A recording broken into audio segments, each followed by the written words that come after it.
जय हिंद दोस्तों। आज हम एमटीएस के प्रीवियस के क्वेश्चन को डिस्कस करने वाले हैं। जितने भी स्टूडेंट एमटीएस और हवलदार 2023 की तैयारी कर रहे हैं उनके लिए ये वीडियो बहुत ही महत्वपूर्ण होने वाले हैं। तो चलिए वीडियो को स्टार्ट करते हैं। तो चलिए आपको बताना, वेटिंग फॉर ए वीज़ा निम्नलिखित में से किस व्यक्ति की आत्मकथा है।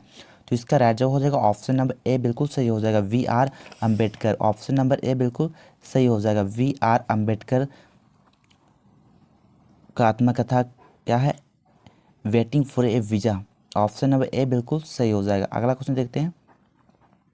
आपको बताना है, श्री ब्रह्मपुरेश्वर मंदिर भारत के किस राज्य में स्थित है। श्री ब्रह्मपुरेश्वर मंदिर भारत के किस राज्य में स्थित है? तो इसका राज्य हो जाएगा ऑप्शन नंबर ए हो जाएगा तमिलनाडु। ऑप्शन नंबर ए बिल्कुल सही हो जाएगा तमिलनाडु में। अगला क्वेश्चन आपको बताना है, माधवी मुंदल का संबंध भारत के किस शास्त्रीय नृत्य से संबंध है। तो इसका राइट जवाब हो जाएगा ऑप्शन नंबर बी हो जाएगा। माधवी मुंदल का संबंध भारत के किस शास्त्रीय नृत्य से है। तो इसका राइट जवाब ऑप्शन नंबर बी हो जाएगा उड़ीसा। ऑप्शन नंबर बी याद रखिएगा, उड़ीसा से संबंध है। अगला क्वेश्चन आपको बताना है, सिंधु घाटी सभ्यता के निम्नलिखित में से किस स्थल में द ग्रेट पथ पाया गया था, यानी विशाल स्नागर। आपको बताना है, सिंधु घाटी सभ्यता में निम्नलिखित में से किस स्थल में द ग्रेट बथ पाया गया था। तो इसका राइट जवाब हो जाएगा ऑप्शन नंबर ए हो जाएगा मोहनजोदड़ो। ऑप्शन नंबर ए याद रखिएगा, सिंधु घाटी सभ्यता के निम्नलिखित में से किस स्थल में द ग्रेट बथ पाया गया था। तो ऑप्शन नंबर ए मोहनजोदड़ो याद रखिएगा, इंपॉर्टेंट है। अगला क्वेश्चन आपको बताना है, भारत में बाल विवाह निषेध अधिनियम किस वर्ष पारित किया गया था। तो ऑप्शन नंबर बी बिल्कुल सही हो जाएगा 1929 में। भारत में बाल विवाह निषेध अधिनियम किस वर्ष शुरू किया गया था। ऑप्शन नंबर बी बिल्कुल सही हो जाएगा 1929 में बाल विवाह निषेध अधिनियम पारित किया गया था। तो अगला क्वेश्चन देखते हैं। अगला क्वेश्चन इंपॉर्टेंट है, जितने भी क्वेश्चन लिया गया इंपॉर्टेंट लिया गया, जो एग्जाम में बार बार पूछा जाता है। आपको बताना है, अविकसित और तकनीकी रूप से पिछड़े समाज में जनसंख्या वृद्धि कम क्यों है। तो इसका राइट जवाब क्या हो जाएगा, ऑप्शन नंबर बी बिल्कुल सही हो जाएगा, क्योंकि मृत्यु दर और जन्म दर दोनों अधिक होते हैं, जिसके कारण अविकसित और तकनीकी रूप से पिछड़े समाज में जनसंख्या वृद्धि कम होते हैं। अगला क्वेश्चन आपको बताना है, पृथ्वी के महासागर या ऊपरी परत में मुख्य रूप से पाया जाता है।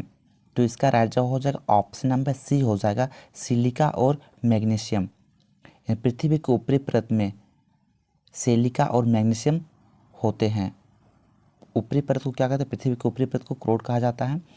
तो ऊपरी परत में पाया जाने वाला सिलिका और मैग्नीशियम है। ऑप्शन नंबर सी बिल्कुल सही हो जाएगा।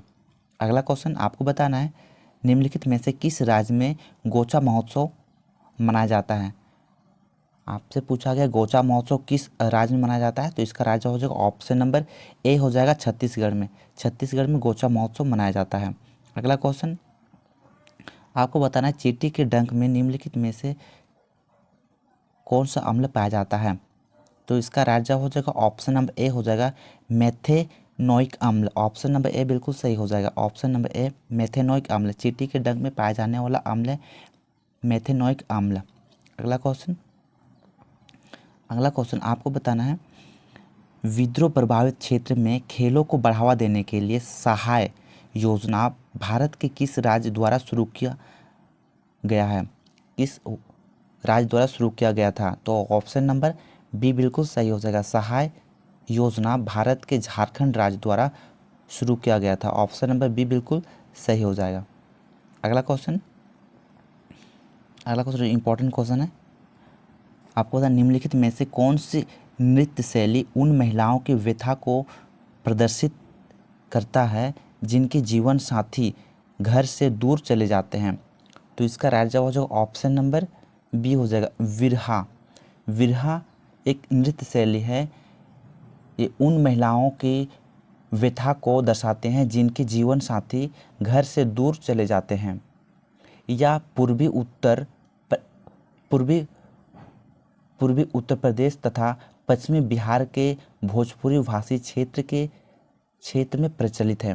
भोजपुरी क्षेत्र में प्रचलित है, बिहार और उत्तर प्रदेश में प्रचलित है।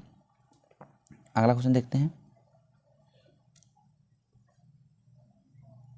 अगला क्वेश्चन आपको बताना है, निम्नलिखित में हिमालय और शिवालिका के बीच स्थित अनुदैर्ध्य घाटी को क्या कहते हैं?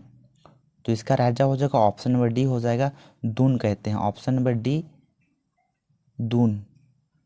अगला क्वेश्चन आपको बताना है, इलेक्ट्रिक रूम हीटर में प्रयुक्त तार की कुंडली क्या कहलाते हैं?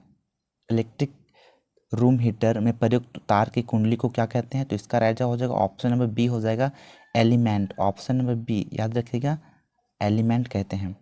अगला क्वेश्चन आपको बताना है, ए.आर. रहमान ने कितने ग्रैमी पुरस्कार जीते हैं? ए.आर. रहमान ने कितने ग्रैमी पुरस्कार जीते हैं? तो ऑप्शन नंबर बी बिल्कुल सही हो जाएगा, 2। कितने ग्रैमी पुरस्कार जीते हैं? 2 ग्रैमी पुरस्कार जीते हैं ए.आर. रहमान ने। अगला क्वेश्चन आपको बताना है, शिक्षा के अधिकार को भारतीय संविधान में किस वर्ष में एक मौलिक अधिकार के रूप में जोड़ा गया था? तो ऑप्शन नंबर डी बिल्कुल सही हो जाएगा, 2002 में एक मौलिक अधिकार के रूप में जोड़ा गया था शिक्षा को। ऑप्शन नंबर डी बिल्कुल सही हो जाएगा। अगला क्वेश्चन और इम्पोर्टेंट क्वेश्चन, चलिए बताइए, आपको बताना निम्नलिखित में से कौन सा पूंजी बजट का एक घटक है? तो इसका राइट हो जाएगा ऑप्शन नंबर सी हो जाएगा, गैर योजनागत पूंजीगत व्यय। इंपॉर्टेंट है, सही होगा, क्या हो जाएगा? ऑप्शन नंबर सी बिल्कुल सही हो जाएगा, गैर योजनागत पूंजीगत व्यय, जो पूंजी बजट का एक घटक है। ऑप्शन नंबर सी बिल्कुल सही हो जाएगा। अगला क्वेश्चन आपको बताना, खरीफ की फसल किस मौसम में उगाए जाते हैं? ये तो आपको पता ही होगा, खरीफ की फसल। तो राइट हो जाएगा ऑप्शन नंबर डी हो जाएगा, वर्षा ऋतु में। ऑप्शन नंबर डी बिल्कुल सही हो जाएगा, वर्षा ऋतु में खरीफ की फसल उगाए जाते हैं और रबी की फसल को सर्दी ऋतु में बोया जाता है या उगाया जाता है। चलिए आपको बताना अगला क्वेश्चन, आपको बताना है 2011 की जनसंख्या के अनुसार भारत में निम्नलिखित में से किस राज्य में लिंग अनुपात सबसे अधिक है? तो इसका राज्य हो जाएगा ऑप्शन नंबर ए हो जाएगा, केरल में लिंग अनुपात सबसे अधिक है। ऑप्शन नंबर ए बिल्कुल सही हो जाएगा। और सबसे कम अगर आपसे पूछा जाएगा 2011 की जनगणना के अनुसार भारत में निम्नलिखित में से किस राज्य में लिंग अनुपात सबसे कम है, तो क्या हो जाएगा? हरियाणा। सबसे कम हरियाणा और सबसे अधिक केरल, याद रखिए, इंपॉर्टेंट है। अगला क्वेश्चन आपको बताना है, विजय हजारे ट्रॉफी 2021-22 किस टीम ने जीता है? विजय हजारे ट्रॉफी किस टीम ने जीता है 2021 और 22 में? तो इसका राइट हो जाएगा option number D, Himachal Pradesh. Option number D बिल्कुल सही हो जाएगा, हिमाचल प्रदेश ने विजय हजारे ट्रॉफी 2021-22 में जीता है। अगला क्वेश्चन, ISL 2021-22 में फाइनल में हैदराबाद FC ने किस टीम को हराया था? तो इसका राइट हो जाएगा ऑप्शन नंबर बी हो जाएगा, केरला ब्लास्टर। केरला ब्लास्टर को हराकर हैदराबाद फाइनल जीता था। ऑप्शन नंबर बी बिल्कुल सही हो जाएगा, याद रखिएगा। अगला क्वेश्चन और अंतिम क्वेश्चन, जितने भी स्टूडेंट इस बार MTS और हवलदार की तैयारी कर रहे हैं उनके लिए ये वीडियो बहुत ही महत्वपूर्ण है। तो आपको बताना है अगला क्वेश्चन और लास्ट क्वेश्चन, निम्नलिखित में से किस व्यक्ति को सितंबर 2020 में भारतीय वायुसेना का प्रमुख नियुक्त किया गया? करंट अफेयर से है, आपको बताना है 2022 में भारतीय वायुसेना का प्रमुख किसे नियुक्त किया गया है? तो ऑप्शन नंबर सी बिल्कुल सही हो जाएगा, विवेक राम चौधरी। विवेक राम चौधरी को भारतीय वायुसेना का प्रमुख नियुक्त किया गया है। तो इससे पहले आपको पूछा जाएगा विवेक राम चौधरी से पहले कौन थे भारतीय वायुसेना का प्रमुख? तो AKS भदौरिया का जगह लिया है विवेक राम चौधरी। तो चलिए आज 21 क्वेश्चन को डिस्कस किए। 21 क्वेश्चन में आपने कितना सही किया है आप कमेंट बॉक्स पर ज़रूर बताएंगे। अगर वीडियो सही लगा हो तो वीडियो को लाइक कर दीजिए, साथ में चैनल में नए हो तो चैनल को सब्सक्राइब करना ना भूलें। वीडियो को अंत तक देखने के लिए आपका धन्यवाद।